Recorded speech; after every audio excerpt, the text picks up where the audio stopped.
আমরা এখন আছি নাওডোবা পদ্মা সেতু সরকারি প্রাথমিক বিদ্যালয়। তো এই বিদ্যালয়গুলো প্রথমে প্রজেক্টের আন্ডারে ছিল, 2024 সালে এগুলা জাতীয়করণ করা হয়েছে। অনেক দৃষ্টিনন্দন। এই মাঠটা কি স্কুলের? আচ্ছা, এখানে মাঠও আছে অনেক সুন্দর শিক্ষার্থীদের খেলাধুলার জন্য। আজকে হচ্ছে বন্ধের দিন,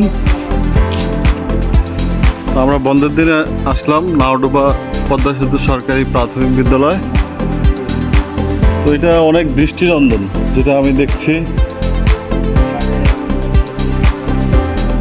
এই স্কুলের নামে 140 শতক জমি আছে এবং অনেক সুন্দর প্রত্যেকটা, মানে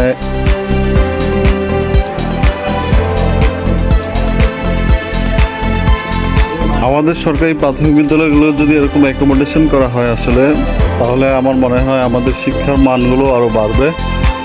এখানে শিক্ষার্থীদের সুন্দর পরিবেশে, শতভাগ সুন্দর পরিবেশে পাঠদান করা হয়। পরিবেশ আসলে অনেক ফ্যাক্ট। এই জাজিরাতে পড়েছে, এটা জাজিরা উপজেলার শিক্ষা অফিসের আওতাধীন একটি বিদ্যালয়। এখানে এরকম 4টি বিদ্যালয় আছে। আমাদের সাথে যিনি প্রধান শিক্ষক উনিও আছেন। এই যে এখানে বসারও জায়গা আছে।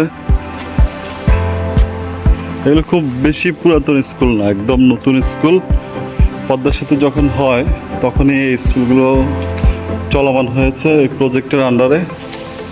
সুন্দর একটি বটগাছ। ক্লাসরুমগুলো অনেক সুন্দর, একদম মনোরম পরিবেশ। শিক্ষার জন্য আসলেই এরকম পরিবেশই দরকার হয়। এখানে এক মিলনায়তন আছে যেটা কনফারেন্স রুম হিসেবে ব্যবহার হয়, আর বিভিন্ন শ্রেণীর। আমরা একটা ক্লাসরুম দেখছি, অনেক বড়। আচ্ছা, আমরা অত্র বিদ্যালয়ের সম্মানিত প্রধান শিক্ষক জনাব শহীদুল ইসলাম, ওনার সাথে একটু কথা বলেই আপনাদের এই স্কুলের একটু ইতিহাসটা আমরা একটু জানতে চাই। যে আমাদের এই স্কুলগুলো পদ্মা সেতু প্রকল্পের আওতায় ছিল। 2017 সালের মার্চের 1 তারিখ থেকে কার্যক্রম শুরু হয়। তো ওই সময় থেকে শুরু হয়ে আজ পর্যন্ত চলতেছে এবং 2024 সালের 29শে সেপ্টেম্বর আমাদের এই বিদ্যালয়গুলো জাতীয়করণের কথায় আসে।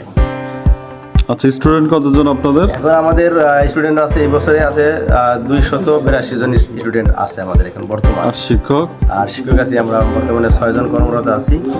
আপনাদের স্টুডেন্ট কি দিন দিন বাড়ছে না কমছে?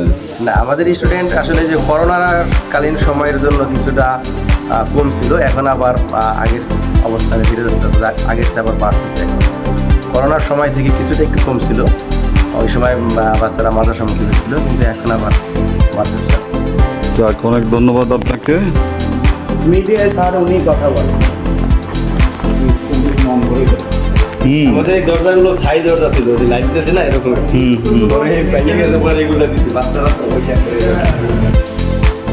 কি সুন্দর পরিপাটি স্কুল, দেখলেই মন জুড়িয়ে যায়। এখানে আরেকটা ব্যতিক্রম একটি আমি জিনিস দেখলাম, এই যে সামনে একটা ওনাদের সুন্দর হাতের লেখা কর্নার আছে। তো এতে আমার মনে হয় শিক্ষার্থীরা হাতের লেখা ডেভেলপ করার জন্য আরেকটু চেষ্টা করবে।